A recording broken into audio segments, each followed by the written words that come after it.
Hi, I'm Sage Rountree. Here's some yoga that you can do in bed or down on a carpeted floor. There's no mat needed. This will work you around the world of your hips and give you a chance to downregulate your nervous system by breathing deeply and being still. That just means you'll feel more chill. Start on your back.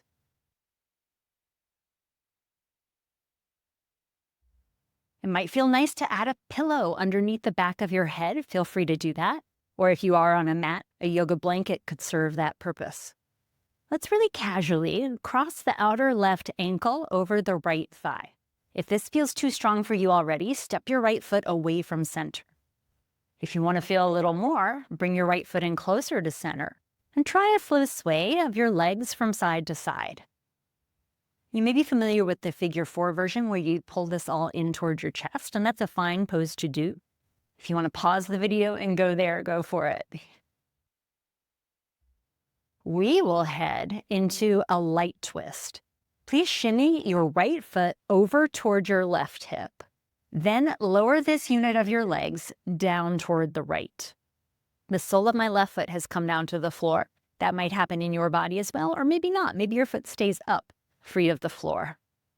My left hip has lifted up just a little. I'm not worried about that.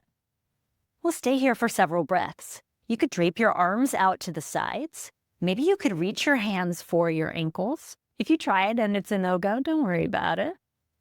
And if you would like to increase the feeling in the front of your right thigh, particularly the inner quads on the right, you could try stepping your left foot onto the top of your right thigh like this. It's a self-assist. Let's take a few big breaths.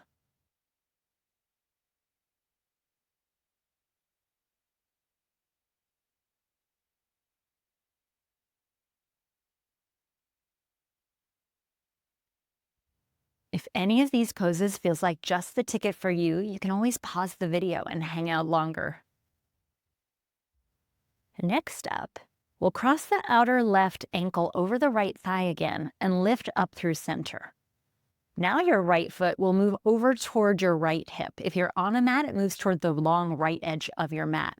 Flex your right ankle, drop to the big toe side of your right foot, and let your knees go down to the left. If your body doesn't like this, immediately detach your left foot from your right knee and stuff it underneath your right inner calf, if that makes sense. You could also put a blanket in between your knees or between your left knee and the floor. Notice how the work of the external rotation of your left leg and the weight of your leg is pulling your right leg into inner rotation. Not a place that we go a whole lot, but it's a really important thing that your hip needs to be able to do with some fluidity and mobility. Spread your arms wherever feels good. For me, I like to take my right arm on a diagonal away from where my knees are facing. Take a few big breaths.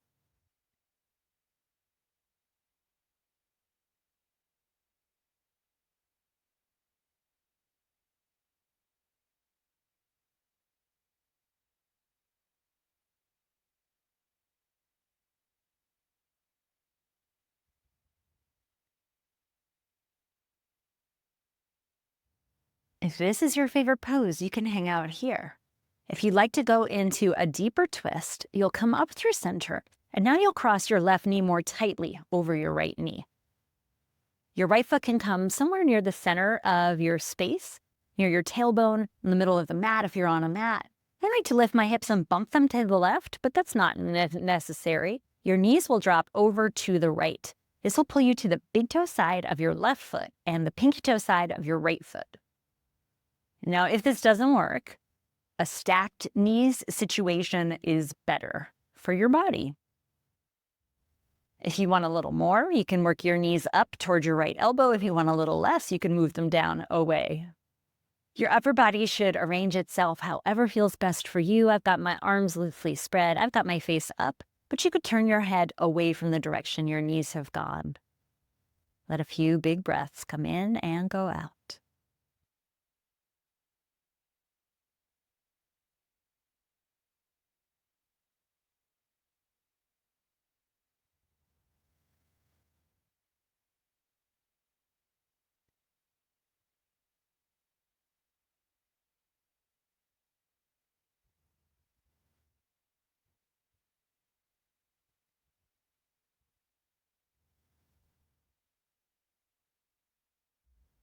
When you feel like you've gotten what you need from this shape, let it go. Press your feet down, resituate your hips relative to your shoulders in the way that feels most neutralizing for you. I like to hug my knees in. You might like to keep your feet down and sway your knees from side to side. I'll walk you through these poses on side 2. You can stay in any of these 3 for the entire duration. You can stop the video and freestyle your way from here. You're the boss. We started with the ankle over the knee. Now it's your right knee that will go over, your right ankle will go over your left knee. Your right knee will angle over to the right some. You could loosen this up by moving your left foot away. You could tighten it up by keeping your left foot close in toward your bottom. A very casual, gentle sway. Right and left with your leg configuration might start to tease out a stretch in your outer right hip. For the first of the 3 twists, we'll be taking the left foot over near the right hip, heel toe, heel toe, heel toe. Keeping this loose configuration, the legs go down to the left. The sole of my right foot has hit the floor. Ooh, I really feel a stretch in my left quads because my left leg is always tighter than my right. Maybe that's exactly where to stay for you. Maybe here you can work your feet up a little bit closer so that your hands can hold your feet. Trust me, nothing special happens if you make this hand-to-foot connection. It's just a thing. Maybe on this side, you want to do the self-assist by gently, gently resting the sole of your right foot on your left quads. Wherever you choose to go, stay and breathe.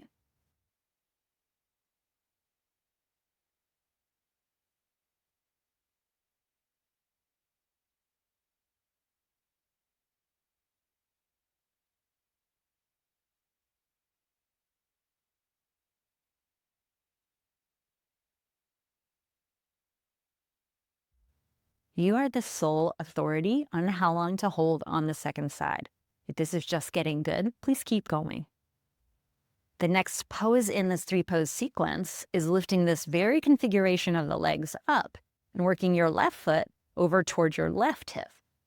I like to say flex your left ankle. This keeps you rolling onto the big toe side of your foot in a good way. But if you get here and this doesn't work, remember you can go loosely, more of a windshield wiper twist. Or maybe on this side, it's very interesting to you to keep your right outer ankle over your left thigh. Your breath comes and goes, making a lot of space through your ribs, moving in your belly, and your arms can go wherever feels best for you.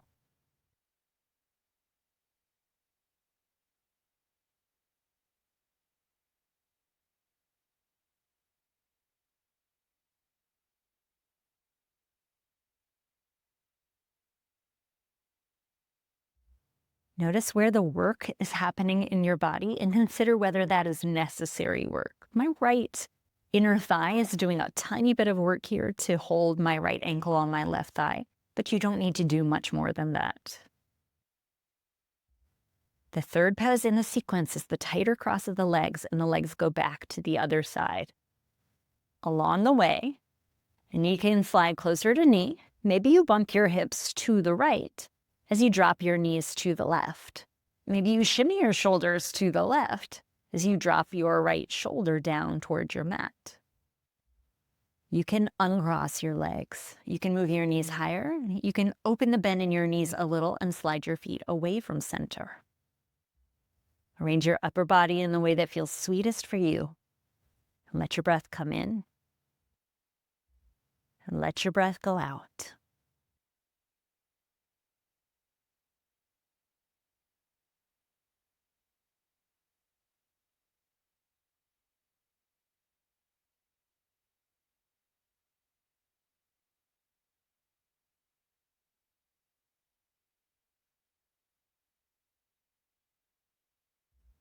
This is the last asymmetrical pose in the sequence, so you can hold it as long as you like and miss nothing.